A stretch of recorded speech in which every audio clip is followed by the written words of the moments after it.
Hello and welcome to today's Better Care Playbook webinar, made possible through the Seven Foundation Collaborative on positioning community health and social workers to address older adults' social needs, lessons from SCAN Health Plan.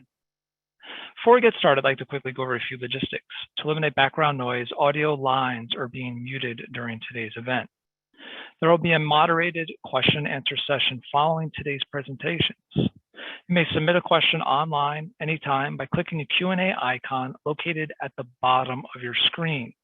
Instructions are shown on the screen at this time. Today's event will be recorded and shared publicly on bettercareplaybook.org. At the end of the webinar, we ask that you please complete a brief online evaluation that will pop up on your screen. Your feedback is very important to us, and we hope that you'll take a moment to do this. We'll now turn the webinar over to Logan Kelly, Senior Program Officer at the Center for Healthcare Strategies.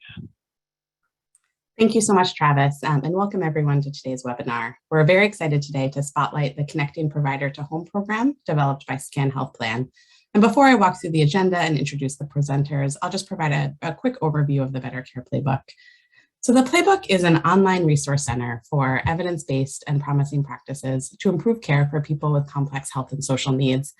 Every month, the Playbook is summarizing new journal articles and reports on topics such as complex care interventions, health-related social needs, and interdisciplinary care team roles, just to list a few of the topics that are covered. And the Playbook also develops case studies, hosts webinars such as this one, and curates implementation tools to really help stakeholders translate that evidence and research into actionable guidance. The Playbook is coordinated by the Center for Healthcare Strategies through support from 7 leading national healthcare foundations: Arnold Ventures, the Commonwealth Fund, the John A. Hartford Foundation, the Milbank Memorial Fund, the Peterson Center on Healthcare, the Robert Wood Johnson Foundation, and the SCAN Foundation. Next slide. So this webinar kicks off a new series on the Playbook called Inside Complex Care.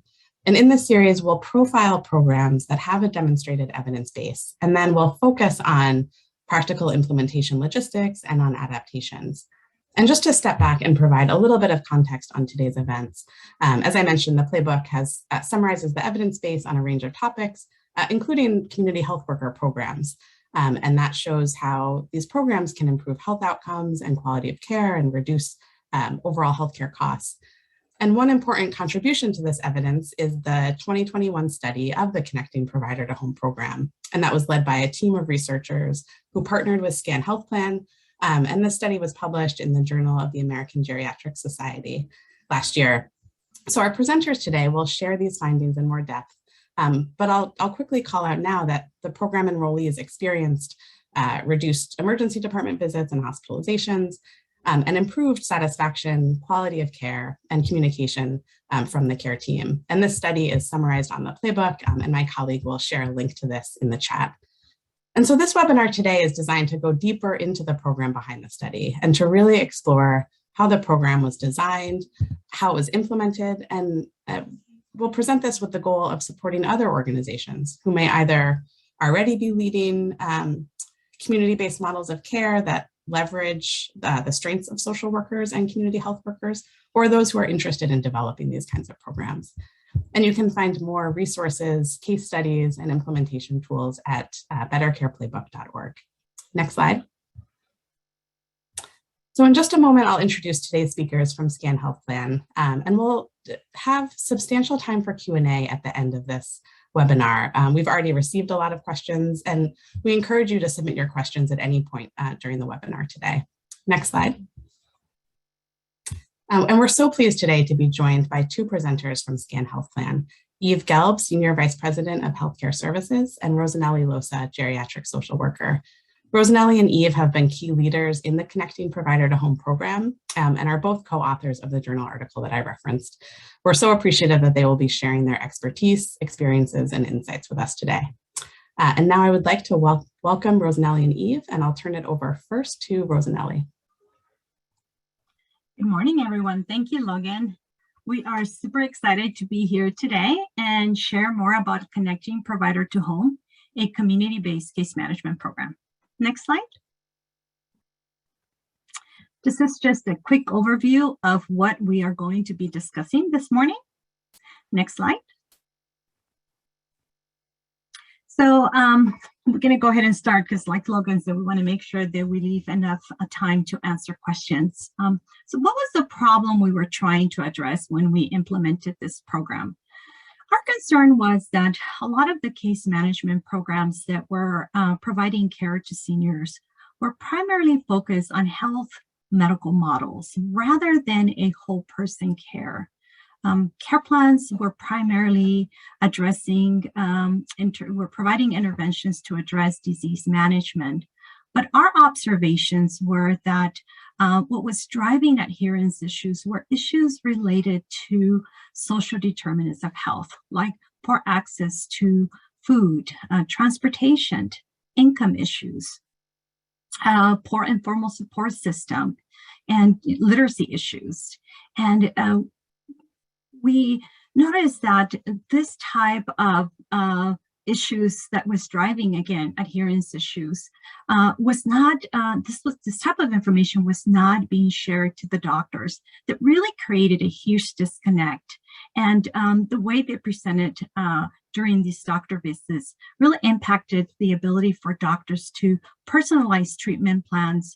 And a lot of these health issues and social issues were not addressed, and which then resulted in high utilization and also member and provider dissatisfaction. Next slide. So let's now talk about the program description and how it works. Next slide. Our goal when we implemented this program was really to target members with complex health and social issues, but that were for members that were not responsive to the traditional telephonic case management programs and that were experiencing adherence issues. We connected a social worker and community health workers to the medical provider team. We ensured that the social workers and community health workers were linguistically and culturally connected to the population they serve. We actually requested some demographic data before hiring the staff. This ensured that we had the right match to the population in the community. Our goal was to provide person-centered care. And I think the best way for me to illustrate some of these points on the slide is by sharing a case study. This is Mr. P, who was referred by his primary care physician, and he was referred to us because he had frequent ED visits, all related to hypertension not being well controlled. He was also receiving dialysis.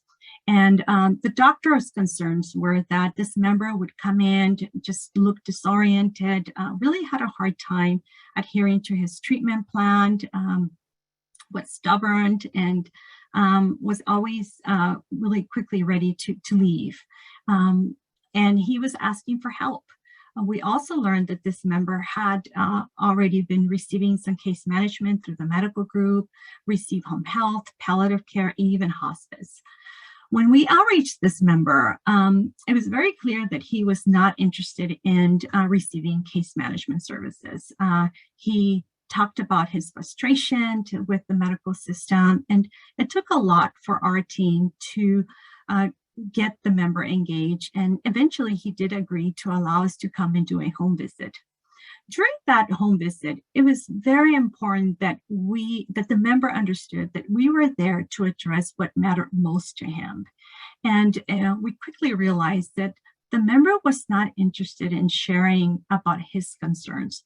He was more concerned about his daughter. This is his adult daughter that had special needs. And he shared that in the last year, he noticed a lot of aggression behavior.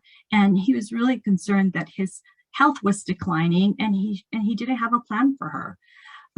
So our team focused on addressing what matters most to him, and it was to provide support for his daughter. We requested a family conference meeting to meet with the adult son.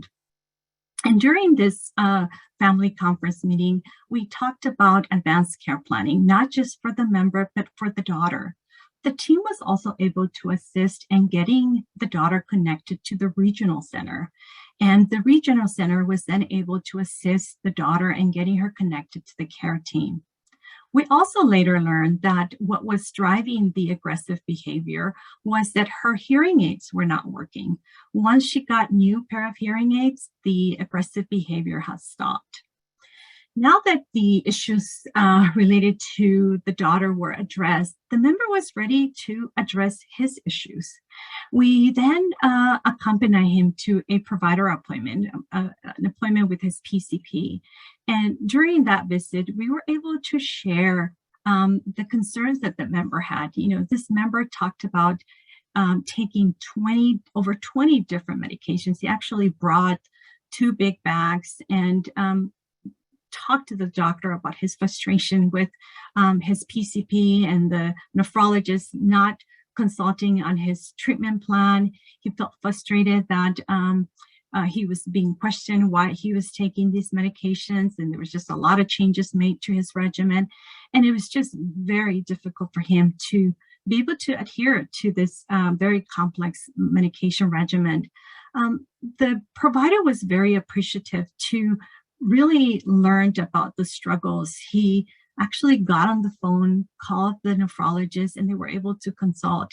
By the time we closed Mr. P's case, he went from taking 20 medications to 8 different medications. Our interventions are driven by the complexity of the needs of the member. So for Mr. P, for example, we kept him on our caseload for about a year. That's how long it took to address the medical and the social needs. Next slide. The type of interventions we provide during in-home and in-physician office visits, we make sure that we conduct psychosocial assessments, as this provides us a holistic view of the needs of the member. Also, making sure that we are escalating issues that might otherwise get missed. Like, for example, with Mr. P, it was evident that taking 20 different medications was just too difficult for anyone to adhere to. But also, 4 of those medications were for his blood pressure medication. And 2 of them he was to take only if his blood pressure was above 180. But he had no blood pressure monitor at home, so it was evident that he wasn't checking and he was just not taking them correctly, which was resulting in ER visits. Also resolving barriers that are getting on the way to adhering, and also member safety, again, addressing the concerns of his daughter, because that was his priority, that allow him to then focus on his needs. Attending doctor visits, and really these attending doctor appointments with our members really helps us also understand what's being recommended, and just be the eyes and ears of the doctor, be able to provide that additional insight in how the patients are functioning in their home. Translating the medical plan of care into daily workable activities for the member and the caregiver.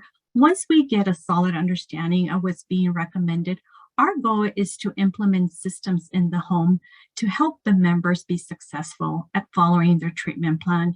For example, we requested for a home health to provide education on their medications, providing pillboxes, also providing members with binders to help store all of their medical records. We were able to provide a blood pressure monitor and a blood pressure log so they know how to record the readings. Helping navigate the medical system and also the social system. We all know how complicated it is to navigate our medical system, and it's so easy for patients like Mr. P to get lost. So we like to model behavior. Anytime we're addressing any access to care issues, we like the member to participate and address those issues while we're visiting the member. We put the calls on speaker so the member can really listen. Also, if it's via the phone, we like to do a 3-way call so the member can listen and be part of the problem solving. In addition, it's also providing them with, all the contact numbers that they need so they know how to navigate, making sure that they know who to call at the medical group level, at the health plan. We make sure that the member know how to call the regional center, and also providing this information to the son. Linking members to community resources, to local, county, and state. With Mr. P, we were able to assist him in applying for in-home supported services, but not only for him, but also for the daughter. Once the IHSS provider was hired, we were able to work with the caregiver and helping the member provide some reminders and also to participate in some nutrition classes so she can then cook meals that were kidney friendly for his to help with his dialysis treatments. Next slide. So next, let's now review some critical success factors. Next. So some of these success factors that are very important is provider and community engagement, self-competency, hiring tactics and training, identifying the appropriate targeting members that you want to offer this program to, effective systems and tools, resources, and appropriate funding. Next slide. It's very important that before implementing a program like this, that you do gain providers' buy-in and that they understand the purpose of the program. Also, that they give consent to allow your staff to accompany patients to doctor's appointments. Identifying best methods for communicating and sharing patient progress. You want to make sure that the providers see the progress that their patients are making. Also, creating a bridge between social and medical. It was very important for us that the doctors not only understand how social issues impact the health of the member, but also the importance of addressing them. Next slide. Hiring people with incredible potential. If you ask me what's the secret sauce to helping a program like this be successful, is making sure that you hired the right staff, that you hired individuals that have the ability to connect on a human level, that they have the ability to build relationships, that they can really listen and provide empathy, that they know how to be great advocates, problem solvers. They connect culturally, not just to the members, but also to the community. What helps us identify these members, if we can go to the next slide, is by using case studies. We use case studies during our interviews. This really allows our candidates to showcase their unique skills and abilities. So this is a sample of one of the case studies that we use. Next slide. Training. So how you implement a program like this does matter, but also making sure that you provide robust training to your staff to allow them to be successful. During the first week, just to highlight some of the topics that we covered, motivational interviewing, extremely important that they receive this type of training. Also, time management, helping your staff create an organization system. It is not easy when you carry a caseload between 50 to 60 and they're expected to do home visits. They're expected to accompany members to provider visits, accompany members to community organizations to apply for social services, and make sure they stay compliant with their documentation. You want to make sure that they have a good organizational system so they can be successful, but also to prevent burnout. Our training is usually a 3-month where they get, again, intensive field training. Just to review some of them on this second box, the assessment, the community health worker, for the most part, is responsible to conduct the PHQ-9, which is the depression screening, also the home safety and social determinants of needs. The case manager is responsible to conduct the SLUMS exam, which is the cognition assessment, also assess for any suicidal risks, medical and medication review. We also make sure that we are providing them, we don't want our staff to spend a lot of time on documentation, so we do a lot of training on documentation. But I want to highlight the importance of providing peer-to-peer training, shadow visits. This got to be one of the most effective trainings where your staff can really learn best practices from their peers. But it also creates a culture of sharing and bonding, and where they get to work together to problem solve. Also providing your staff an opportunity to outreach to the community, to build relationships with community business organizations. In terms of management, as a leader, it was very important that we also control quality. So we conduct monthly audits and we review outcomes during our one-on-ones. One of my favorite things to do is field observations. I try to do this quarterly, and this gives me an opportunity to observe the great work they're doing, but also to learn about the struggles that not only our staff are seeing, but also the barriers that our members are experiencing, and always have time to debrief and problem solve and talk about some of those issues. I also enjoy taking them out to lunch. That really helps build a really strong mentor-mentee relationship. Also, allowing your staff to schedule a 15-minute case consultation with you to go over some of those challenging cases. We also meet monthly for huddles where they bring cases and we problem solve together as a team. We conduct monthly meetings. During these meetings, we do staff acknowledgement through success story sharing. Our staff gets an opportunity to present success stories and really learn best practices. And during these meetings, we also do some trainings, and always one of the last agenda items, we always talk about what's working and what's not. And, for leaders, it's very important that we do implement the changes that the team is recommending. Next slide. This is just a list of some of the trainings that we require our community health workers to complete. It is extremely important that they know how to assist our members in applying to a lot of these programs like Medi-Cal and Home Supported Services, SSI. At the bottom, you see the ongoing online trainings. All of these trainings are free. The sourced online course, this is a free training that we require all of our community health workers to complete. And what it is a training that helps staff learn how to help members apply for SSI, SSDI, and how to help members be document ready and hopefully get the best outcome where they get approved and receive additional income.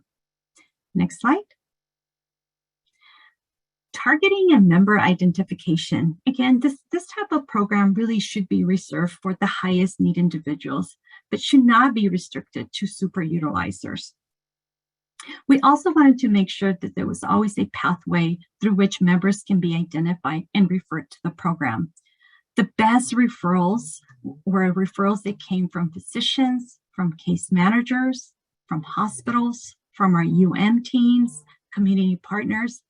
And also always make sure that the doctors and the case managers, office staff were all part of the process and also were informed on the progress that their patients were making. Next slide. Effective system, tools, resources, and caseload. I cannot tell you how many times we have revised the assessment. We want to make sure that we are collecting the right data, that we're not having the members sit through long assessments, and that we're collecting unnecessary data that we're not doing anything about. So again, really making sure that your assessments are gathering the data that you need and that you're actually going to do something about it. Also, health and community, we actually provide our staff with a subscription to UpToDate. This is like MD. This actually provides us with really great patient education material, has beautiful graphics that our staff use to address health literacy gaps. We also have Find Help, which was formerly known as Bertha. This is our community referral platform that we use for community resources. Also, making sure that your staff has access to medical records. This really helps be successful at coordinating care. And the average caseload for our teams, and again, a team consists of a case manager and a community health worker, is between 50 and 60 members. Next slide. Okay, now Eve, I'm going to have Eve talk about appropriate funding. Yeah, thanks. And thanks, Rosanelli, for everything that you've presented so far. The one thing that I would add for Rosanelli that she didn't really tout is, you know, the partnership between a community health worker and a social worker is a really good partnership. And so I know a lot of programs are out there just with community health workers, but honestly, most of the providers that we interact with do not really know the skill sets of social workers, and they are a key part to the model. So that's something important. But folks thought we might want to talk a little bit about appropriate funding. And really, it depends on your goals.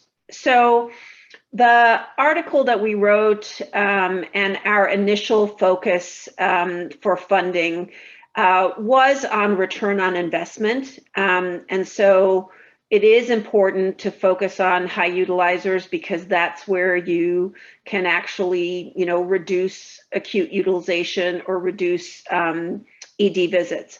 But another important thing to consider is the value of the investment. You know, there are a whole host of social factors that determine people's health outcomes, as you know. And sometimes it's expensive to address the social factor, and it doesn't result in a reduction in a hospitalization. And so that's why Rosanelli's focus on not just using predictive models and things like that to identify your clients, but really identifying the people who have the extreme social need. And in those instances, the value of your investment, not necessarily the return of your investment, depends, you know, drives where your funding source might be. So when we initially launched our program, we really wanted to focus both on value of investment as well as return on investment. But we wanted to start with the value of investment to try and learn and scale. And so what we did is we actually funded our program through our community agency, which is called Independence at Home, because we knew that we would have to do that in order to get the buy-in of our provider partners. We also knew that we could not just do this, so we're a health plan, right? And we couldn't just do this for their SCAN members. We had to do it for all of their vulnerable populations, because it's very hard for an individual doctor to say, okay, this high need person, I get the community health worker and the social worker, whereas this high need person that's not a SCAN member, I don't get them. So we wanted to just demonstrate the value across the board. And honestly, what we were hoping to do is to seed our program, seed the funding, and have others take on and adopt and grow the model.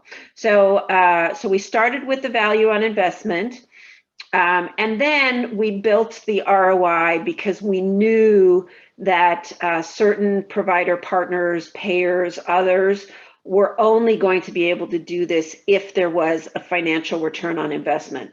You know, a health plan is not necessarily responsible for the housing stability of their population, although health plans that think broadly know that they should be accountable, you know, but not every organization sees itself as an anchor organization that's responsible for outcomes for the community. So if we can go to the next slide.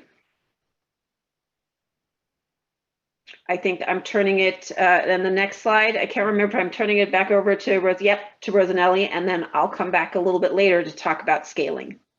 Actually, if you don't mind talking about the outcomes, that would be great. Sure. Okay. So we did, as I mentioned on the previous slide, we wanted value and we wanted return. So on the value side, the members themselves really do think that this program improved their health outcomes. And they would recommend it to other people because they were finally getting the help that they needed. And of course, our overall then member satisfaction for people who were involved in this was very high. Physicians also were delighted with the program, and in fact, still today, we get referrals from physicians as our #1 source because they see how it actually improves their patients. Our doctors want to do the right thing for their patients, and so do their office staff, but honestly, sometimes they don't have the capability to go beyond their office door. This program goes beyond their office door into the community, into the patient's home, and really helps with the outcomes. So we have physicians really and their office staff tell us that this significantly improved the health outcomes and did not place burden on their team, because one of the things that we did want to make sure we do is to relieve the burden. Joy in practice, joy in work is what we wanted to bring back to the physicians and their office staff rather than making it harder. And people who don't have competency to deal with a certain problem, that puts pressure on them. And so having a social worker and a community health worker that have the competencies to deal with the problems that the physicians and the office staff can't do creates a fantastic team and creates joy in work for everybody. If we go to the next slide. But we did need to do a return on investment as well, because we were hoping that provider partners who in our geography are at full risk for the financial outcomes of the population really needed to see a reduction in hospitalizations and a reduction in ER visits. And so we partnered with a researcher from UCLA who helped us design the study and do the evaluation so that it would be an external evaluation. And that's what's published in the article. And so we looked at a pre-post population and had significant outcomes with respect to a pre-post population, but we also did a control match. So I can't remember if that's on the next slide. I think we didn't show that data, but that data are available in the article. But we really, for the individual beneficiary, for the individual member, not going to the hospital, not going to the ER was the greatest possible outcome that we could see. And then what we did is we did a control match with certain risk factors like the number of chronic conditions, the age, gender, race, language spoken, and still saw a statistically significant reduction that generated about a 1.3 ROI for the program. If we can go to the next slide. Another thing when we speak about value of investment and indeed return on investment, although it is downstream, we did not anticipate this as an outcome, but as Rosanelli and team were working with the population and really identifying that many of the population were people who had diabetes and their diabetes was not well controlled. What we did is we looked at the overall control of hemoglobin A1c pre and post, and you'll see that we looked at it overall in the first bucket. Those are folks who were diabetic and it was just their overall hemoglobin A1c control. And then we also looked specifically at folks who had hemoglobin A1c over 9. And we recognize that those folks are the ones who have a really hard time, to Rosanelli's point, managing the diet. So Mr. P, right? So he is not in control of what he eats, his daughter is, right? And he has no capability of being in control of what he eats. So for folks like that, where they have so many social factors that impact their health outcomes, there's a greater burden. They are experiencing greater negative outcomes from that burden. And this program is actually able to help those people more than the folks that could be served through more traditional means. So it's really helping us figure out who are the right people to target on this program. And if we go to the next slide. So lessons learned, and the next one, please. I'm going to turn it back over to Rosanelli and come back in a minute. Thank you, Eve. So some of the lessons learned, again, going back to no time restraints at how long a case stays open. With going back to Mr. P's case, there is no way that in a 3 months, 6 month period would be able to address those complex medical and social issues. So really just keeping the case long enough that gives your team enough time to address those issues. Also, allowing your staff to be creative in their problem-solving approach. You would be surprised at how creative your staff can be in addressing some of these issues. We have created so many different interventions. We created a library of some of these ideas because, again, they're things that you would normally not read on a book, and just, again, really promote that type of creativity. And also, experience does not always equal high performance. So somebody with a lot of years of experience with a master's degree may not always be the right individual for this program. Again, another reminder, just making sure that you are providing robust field training to really identify what's working and what's not, making sure you have a flexible system that you're able to change and modify it to address the issues at hand. And then again, going back to addressing the root cause of the problem.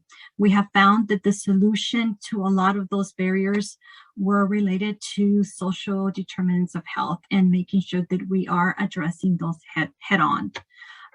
Consider data exchange, making sure that you have the ability to not just access to medical records, but also that you are sharing the progress on the plan of care, and that the entire care team is aware of what the type of services are being provided to the member. That really provides that collaboration and care coordination among the team.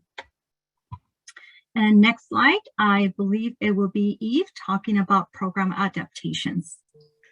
Yeah, and I saw there was a question in the chat about the time between the pre and post, and honestly, it's been a while, so I have to go back and look at that. I will tell you though, we tend to, because the time to impact the outcomes is long, as Rosanelli said, this is not a 3-month intervention. I believe it was at least 18 months between the pre and post. It might have been 2 years, but I'll have to go look at that. We started this program, as I said, as a community-based program working with our provider partners. It was funded through our community-based organization called Independence at Home. And really our focus there was on how do we perfect this model. So we'd done a lot of human-centered design work with our very high need, very high utilizing members. And we wanted to design a model whereby we could try it with 5 people, iterate, try it with the next 5 people, iterate, and go from there. And so to Rosanelli's point, the staff creativity and all of that really helped us focus on that. And then because we saw outcomes, we were able to scale it in 2 ways. One is internally. So for some of our membership, SCAN is at risk for the acute utilization financially. And then the other is through our provider partners. So for some of our membership, our providers are fully delegated, fully capitated in a value-based payment methodology. And so we were able to scale it both internally for SCAN members where we are fully at risk for the acute utilization, and that was funded by the health plan, and it was internal to SCAN. The staff were internal to SCAN. And then many of the provider partners that we had initially tried this out, where we were providing it for free as a community-based service, decided to hire on the staff and fund the program themselves. So they were focused on reducing acute utilization, and they are still doing this today. The program started in 2015. And so this is funded by the providers, where those staff are actually members of the providers team. And I did see in the chat somebody say, when I was focusing on the social worker, that many don't know the value of a community health worker either. And I think this is a great program that introduced folks with those kinds of competencies into a provider system that ordinarily wouldn't have used folks with those kinds of competencies. We also, because of our findings related to diabetes and people with hemoglobin A1c higher than 9, said, okay, let's also adapt this to specifically focus on our folks who were on insulin but not managing to control their diabetes on insulin. And taking insulin is a very complex process for a lot of people. So we really said, okay, we need to do this to support people. It supports our 5-star, it supports the health outcomes of the population. And so this was funded by the health plan, and it was staffed by the health plan. And then I know prior to this, folks have asked about the use of this model with respect to homelessness. And so we have expanded this to support people experiencing homelessness. In our initial pilot and all the way through, one of the things that we found is housing insecurity is the #1 social need that is impacting people's ability to focus on and care for their own health. So this is a great example of how a program like this can support people experiencing homelessness, community health workers, social workers, really doing all those interventions that Rosanelli talked about, first getting people benefits, then, stable housing, all of those sorts of things, so that at some point they can now begin to focus on their health. And so we do this with health plan staff. And in California, this is now funded as part of CalAIM, which is the revamp of Medi-Cal, under something called Enhanced Care Management and Community Supports. And so I think the next slide is our thank you and time for us to answer questions. Wonderful. Thank you so much, Rosanelli and Eve. And we've received a lot of great questions already. If you haven't already asked your question, I encourage you to ask it now by clicking on the Q&A icon at the bottom of your screen. So one question, we have just seen a lot of interest in understanding the roles of community health workers and social workers when they're collaborating on a team. Can you describe how, as the program has evolved, how the roles of community health workers and social workers have evolved? Yeah, great question. So initially when we started, we were trying to figure that out. We knew that the social worker had a really strong role in mentoring the community health worker. And as we continued to evolve, we uncovered that the community health worker's primary role was to really help the member address the social determinants of health. And that's when we really started working on providing training on how to apply for a lot of these programs that can have a huge impact on members. Our social worker was primarily addressing the very complex medical issues, were the ones that were collaborating with the primary care physicians or their specialists. They were the ones that were escalating access to care issues, also addressing behavioral issues and substance abuse. And then, the social workers were the ones that managing the high acuity cases, whereas the community health workers were addressing more the lower acuity cases, and the social worker and community health worker both together worked on those moderate cases. So for the most part, new referrals always came as high acuity level. And the first 2 weeks, it took a lot of work for both. The community health worker addressing social issues. On the other side, it was the social worker working with the care team and addressing the medical issues. And Rosanelli, do you want to talk? So we started with a one-to-one, one social worker to one community health worker. Do you want to talk about what the team looks like now? What the team looks like now is we still do have a community health worker and a social worker, and we are looking into perhaps scaling the program where we have a social worker and have maybe 2 or 3 community health workers.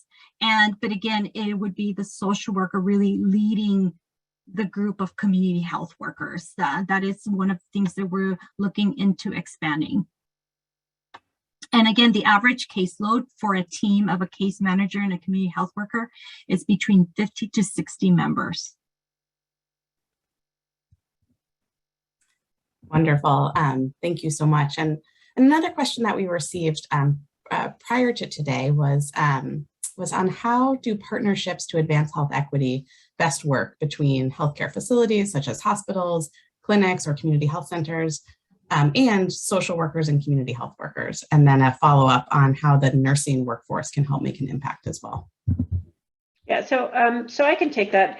You know, so health equity and social needs are so incredibly tied.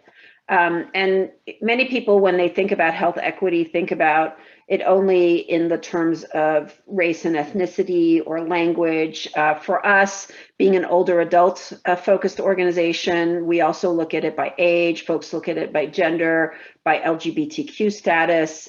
So there are a variety of ways to look at health equity. And the way that I think we partner is first is understanding community needs, right? No one organization has a full picture of the needs of the community. We all see it from different aspects. So I think coalitions that bring us together to understand the different aspects of need are really important. So for example, you know, we have a community advisory board that we get together and we talk about, you know, nutrition needs or social isolation needs and all of those drivers with different kinds of organizations rather than saying, well, you know, we know the answer or they know the answer.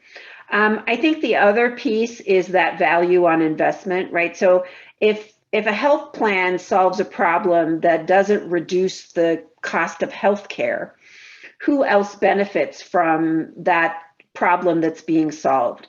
So, you know, finding coalitions to engage with so that people can, organizations can pool funding to make sure that we are all working towards the same outcome. And then the last thing that I would say is data.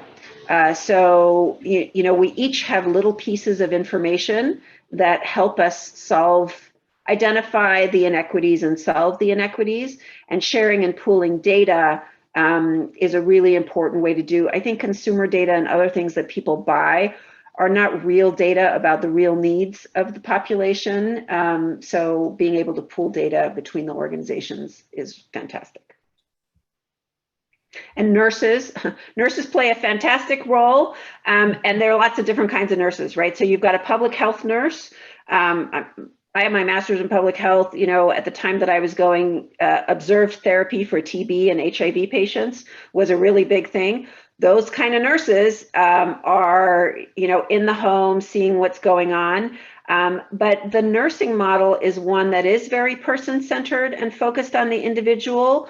And so I think that nurses are great translators with respect to how to make a treatment plan work for somebody. So I definitely think nurses add value. Wonderful. And another question that we just received is, was the frequency of face-to-face visits predetermined or driven by individualized need? And if you found that there was an association between face-to-face visits and outcome success? The frequency of touches was definitely determined by the complexity of those issues and the unmet needs. You can easily, again, going back to when you onboard a new member, the first 2 weeks were very critical because it was the time for us to address a lot of the immediate needs and build that trust. But I can't really say that that members that received more visits gave us better outcomes. I don't really remember having that. I think we got better at determining which interventions can be provided via telephonically, which members require that in-person visit. And as we continue to enhance the informal support system of our members, less visits were required. Also, the social worker conducted list visits. The community health worker was the one that was doing a lot more follow-up visits with the providers, doing more of the hand-holding when it came to going to community agencies to apply for some of these programs.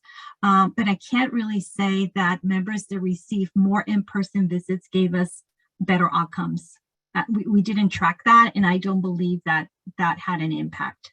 It was more on the quality of the intervention that was being provided and really having the right tools and resources to address those issues. Interesting, thank you so much. And then another question on how you think about ending the intervention or ending the long-term relationship that occurs between a patient and the community health worker and social worker, and are there criteria for when someone graduates from the program? We did. We built criteria, and our goal was to, again, address health literacy needs, making sure that they had that our patients had the basic knowledge, or the caregiver, whoever was caring for the patient, but also that they have the system in place to know how to navigate the system. Again, providing them with the right resources, making sure they have the numbers, making sure they know how to navigate the system. For example, a member who applies for Medi-Cal, it is important that they know how to renew that Medi-Cal every year. So we coach them how to reapply for that. So again, it's just anticipating on what's going to be needed, and they also knew that this program was not going to be there forever.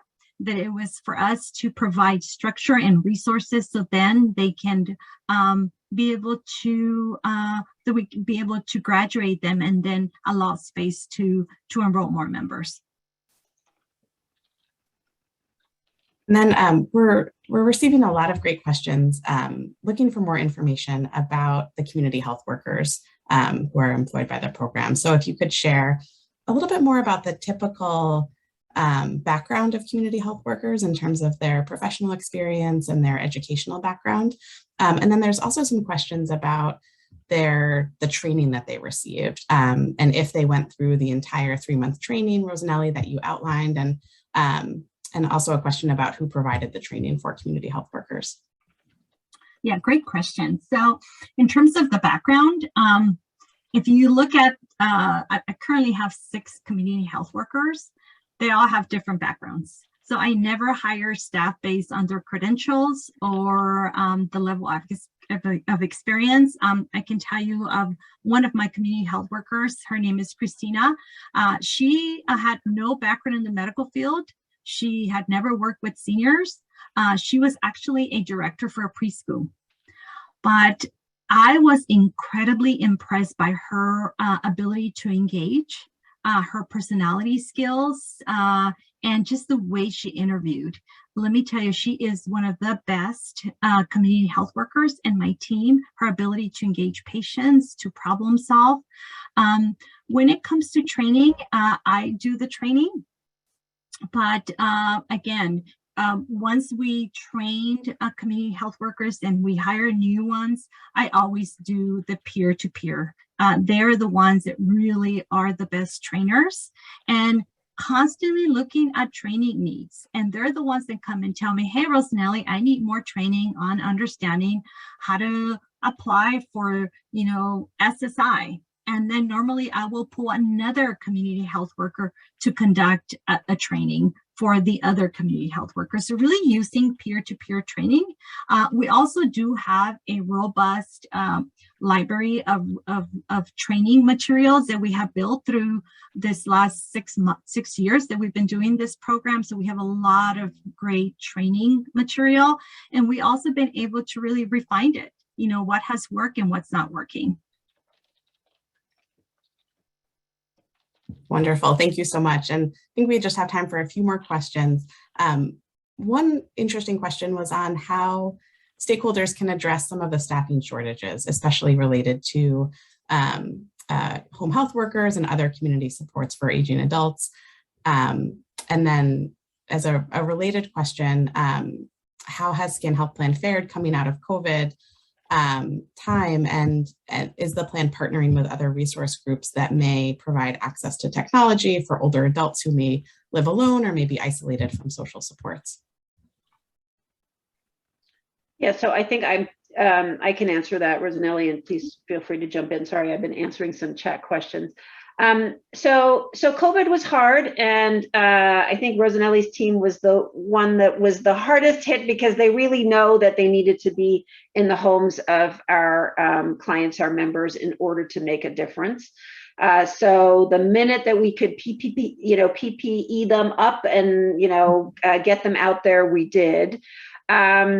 We did use some of the lessons learned for helping people get vaccinated, helping people navigate both the health literacy barriers that existed, as well as the transportation barriers that existed. Honestly, like going through a Dodger Stadium drive-through site doesn't work for most of the people that we work with.